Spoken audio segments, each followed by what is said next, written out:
What's up, everybody, and welcome back to TarHeelIllustrated.com, or, of course, if you are watching on our fast-growing YouTube channel, it's Tar Heel Illustrated.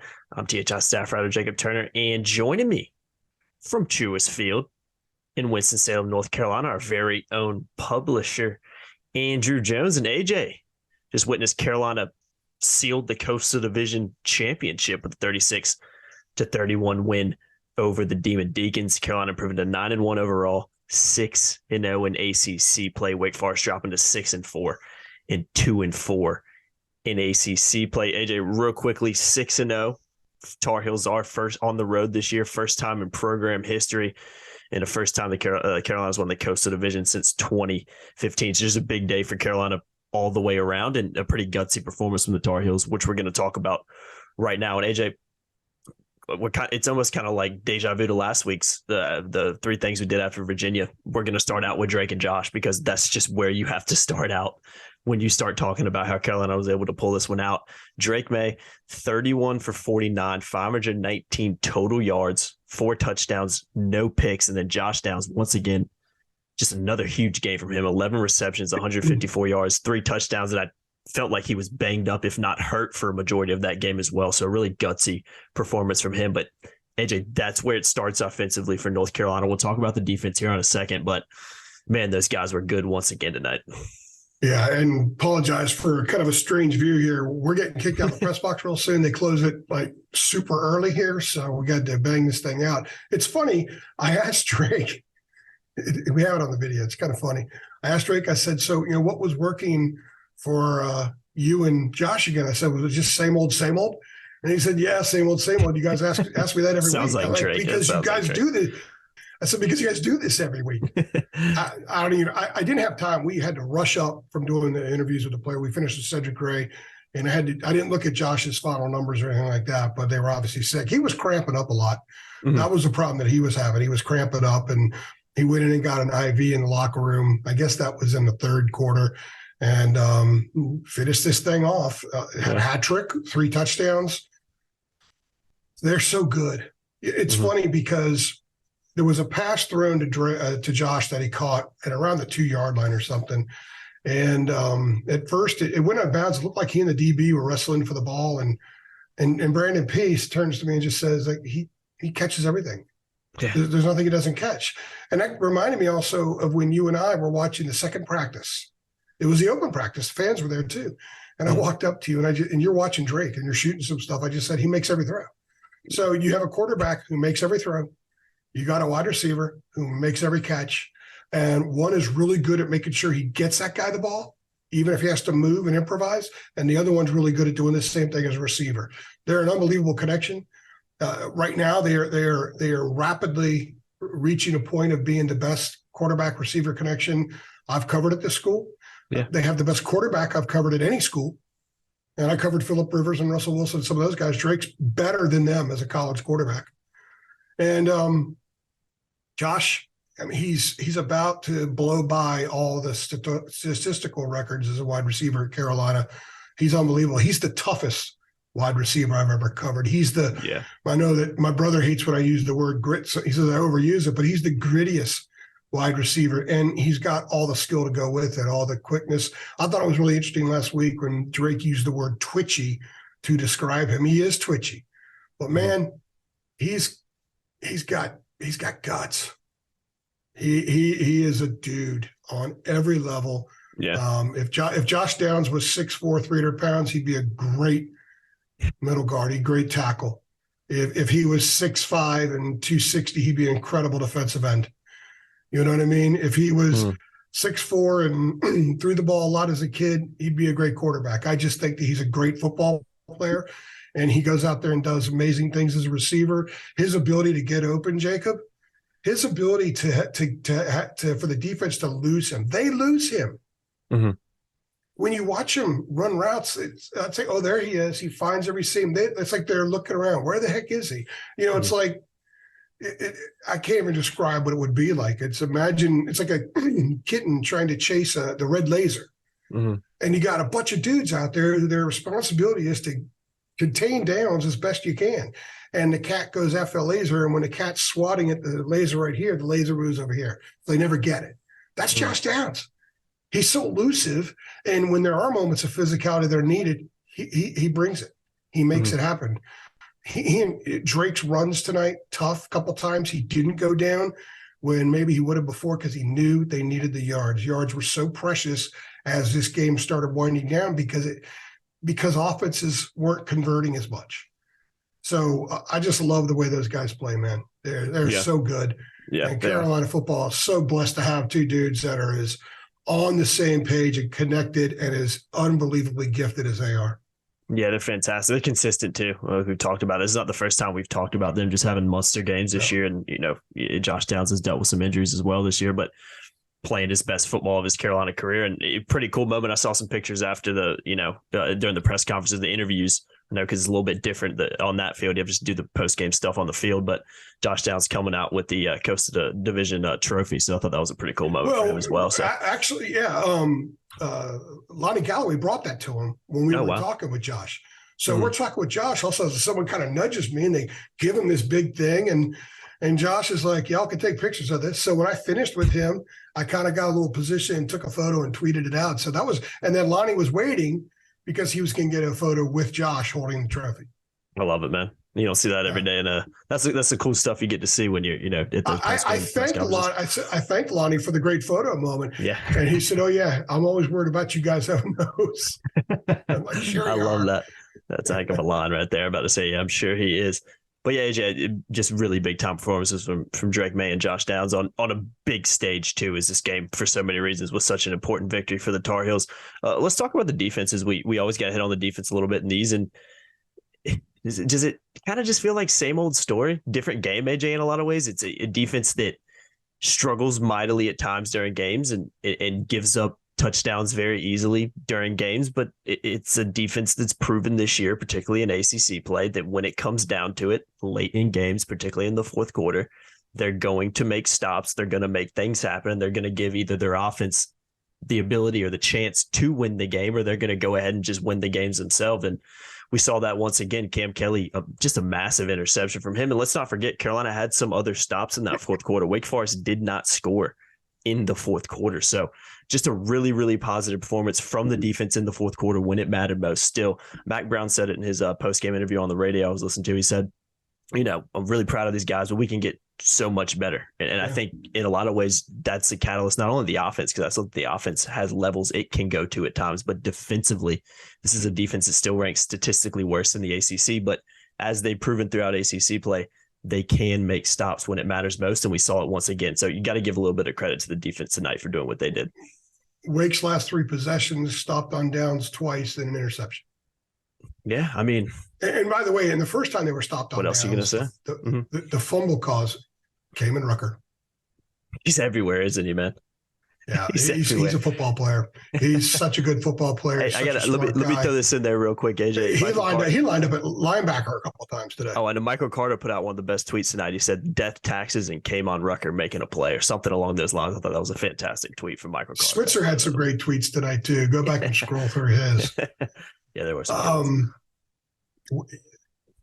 They're so resilient, and we talked a little bit about it, I think, last week. But when you're this resilient, you are that way. It's not because it just happens to be that way, or they're just lucky, or they're just charmed. They're resilient because the program has tremendous culture, and the program learns from itself. Remember last year we were doing these things after one crappy performance after another. And then they'd be okay one game and tease fans into thinking they're turning the corner, and then they'd have a crappy performance, right? And what did I say repeatedly? I said, this season, Mac's going to learn a ton about what he needs in his program to take steps forward, what needs fixing. And it wasn't just firing Jay Bateman. It wasn't just that. There were other things, and part of it was the culture and the communication, and he fixed it. And there's no way in the world that they continually make these plays late without having that culture. Now, some of the culture they have created themselves on the field, because App State, they shut out Georgia State in the fourth quarter when they were behind. They made the plays at Miami. They made the plays at Duke. They made plays at Virginia. And here they are again today making plays. So they have the culture. They have the culture to make those plays on defense. They have a resiliency, and they have guys that are good players. They don't always play well, but the talent shines in moments like that. And you saw that with Cam Kelly, who just a few minutes earlier was part of that blown 60-yard touchdown play where he didn't play it well at all, but he has the ability to shake it off and not let it linger and make a play later. Without the defense stepping up and making these plays, they wouldn't be where they are. And people might say, well, gee, if the defense would have played better early on, they would have routed everybody. I don't know. As a sports writer, I think it's more fun being this way. The only problem is when there are routes, I get a lot more work done before the game ends. That's a fact. But hey, this club has provided its fan base every value of every penny that people have spent in whatever capacity they have to watch this team this season, because they are entertaining in a bad way and in a good way every week. Yeah. It's always something, man. You just see a lot of. It's funny because I'll usually put out a tweet after Carolina games. It's during halftime and after, like, kind of how are we feeling, Carolina fans. I always like to hear from people, and I think the theme after games is, I think some people, a lot of anxiety and a lot of relief at times too, because it's like a roller coaster going through these games, man. Let me add real quickly, and they're kicking us out of the press box here in a minute, but Cedric Gray blitzed on the Cam Kelly interception. He said that with Wake having to pass, the mesh RPO didn't affect them as much because they knew they had to pass and they could get their timing down. And Cedric said they had a lot of success at creating pressure early, and then they kind of went away from it a little bit. But they got it that time. And the book on Hartman the last 2 weeks, courtesy of Louisville and NC State, was, if you put a pressure on them, you're going to make them throw it quickly, and that leads to problems sometimes. And they did on that play. And Cam read it from a mile away. Oh, yeah, no doubt about it. He saw that thing the whole time. It was a really good interception. Like you said, huge play because Carolina ends up kicking the field goal there, and that's basically what won them the game. So massive, props to the defense. Still a lot of improvement that can be done. I think it is just who they are at this point now, but still they're making plays when it matters. Real quickly, AJ, before you get kicked out of the press box, let's talk about what this means. Again, Carolina Coastal Division champs, first time since 2015, 6-0 on the road, first time in program history. Also heard something today, Mac Brown's 99th win as a UNC coach. So going for his 100th win back at home, with Carolina having won the Coastal against Georgia Tech, a team you'd expect Carolina to beat next weekend. Could be a pretty fun atmosphere in Kenan Stadium against the Yellow Jackets. But again, AJ, it's a big day for the program. Mac Brown came back, when he came back and wanted to return this program to, heights like winning the Coastal Division. They find a way to do it, and they will face Clemson and Charlotte. So like I said, just a big win for so many reasons, and a big day for the program. He was describing the locker room when they were presented the Coastal Division trophy, and just the celebration, the euphoria, all the different adjectives you want to use to describe how they felt. And they hadn't talked Coastal at all. They knew it was there, but Max said, look, we don't want to back into it. And we got more ambitions than just winning the Coastal Division. But he was talking about how special it was. And I asked him, I said, is that moment one of the reasons why you came back? You wanted to experience it again personally and do it out of school, because at this school, because remember, he said his first year there was unfinished business. Yeah. Unfinished business, and people criticized the hire. And you could say what you want about the defensive yards, you could say what you want about the schedule, all that kind of stuff. I know this much. They're 9-1. It's the second most number of wins for a North Carolina football team since Mac left. The other one was 2015 when Larry was here, and they won 11 games. Yeah. So they won 6 in a row. First team in school history goes 6-0 on the road, win 6 games in a row. They lost 6 games on the road last year. They won 6. This year they're 6-0. That doesn't happen just because of recruiting. That doesn't happen just because Drake's really good. You have to have culture. And what this means is that they fell off track. Mac said they were ahead of schedule in 20. And then they fell off track last year. I think now they're back on track. I think they're on track of where they should be in year 4. And they're going to get better. They're going to get better. And they're still learning. I think what was great is, and you and I talked about this too, Jacob, we stood on the field after the Pitt game and said, yeah, they could get a lot better. They're winning games, and they have so many boxes still to check. That tells you where the ceiling in this team is. And I think that ceiling will be hit or more closely approached next season, not this year. This has become a bridge to next year, but there's still a lot of amazing things that can be accomplished. There's no way on earth anybody can convince me this club cannot win out.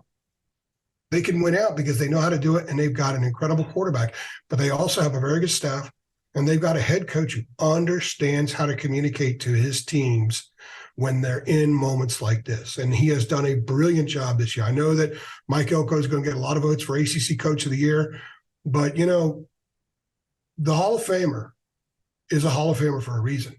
And he's a Hall of Famer not just because he can go on a chalkboard and diagram a play. He's not a Hall of Famer because he can go into someone's living room and convince them to go to his school and because he can sell the 40-year decision. He's not a Hall of Famer because he's blatantly honest with kids. Sometimes it's not what they want to hear, but at least they always know where they stand in this program. That's why there's no friction in the program. He's a Hall of Famer also, Jacob, because the man knows people. He understands people. And what is coaching? It's leading people. Just like being a department head in a business somewhere, or being a CEO, or being a teacher, or being a parent, or whatever it is. He understands people. He knows how to read people. He knows how to treat people. He knows how to lead people. He knows how to guide people. He knows how to bring them down a little bit when they might be getting a little too high, and he knows how to lift them up when they might be getting a little bit too low. And we've seen him do that 100% in the last 15 months. Think about where they were a year ago. There was a thread started on our message board after the Notre Dame game. I think it was, let's just admit it that old Matt can't coach anymore, or something like that. Well, they haven't lost since then. And I'm not calling out the person who posted that because I thought it was a legitimate conversation to have on a message board. That's what boards are for. I didn't participate in it because it's funny. Mac also said after game 4, don't judge us yet. Judge us at the end. Don't judge us after 4. So if you made a judgment after Notre Dame, you're probably going to have to pull it back now, 6 games later, because they haven't lost since then. And they are a good football team. I don't think they're a really good team yet because defense has to be better, but they're trending in that way. You can't tell me that staff out there in the field is not capable of getting these kids to play a little bit better. It's inching forward week by week. So say what you will about Chizik and the yards and all that kind of stuff, but the object of the game is to win. You know, LSU goes to Arkansas, wins 13-10 today. And Arkansas lost in that same field last week to Liberty. No one's talking about, that LSU offense is terrible. They're not worthy. But people are going to point to Carolina's defense and say they're not worthy because of that. I don't understand why that stuff happens, but it happens. I know one thing. They're 9-1. They're 6-0 in the ACC, 6-0 on the road, and they're going to play Clemson in the ACC championship game. I think the program's on track. In year 4, this is where it should be under Mac, and it is. Yeah, not too bad for year 4 at all. And like I said, I put a tweet out when you look at where the program was this time just a year ago to where it is now. It's night and day, and major credit to not only this team and not only the coaching staff, but as a whole, what they've been able to do since Mac Brown came back, 3 or 4 years ago. So big win for the Tar Heels, 36-31 victory over Wake Forest on that field right there behind AJ. I'm going to let you run, AJ, because I know you're going to get kicked out of this press box very, very soon. But make sure you keep it locked to TarHeelIllustrated.com for all your post-game coverage from tonight's victory. I've been Jacob Turner. He's been Andrew Jones. Let's go ahead and do this. If you enjoy the win, if you're happy about Carolina being ACC Coastal Champions, which if you're watching this video, I don't know why you wouldn't be, go ahead and hit the thumbs up below. Let's see how many likes we can get on this one. Hit that subscribe button as well, and we'll see you guys in the next one. Thanks. Thanks.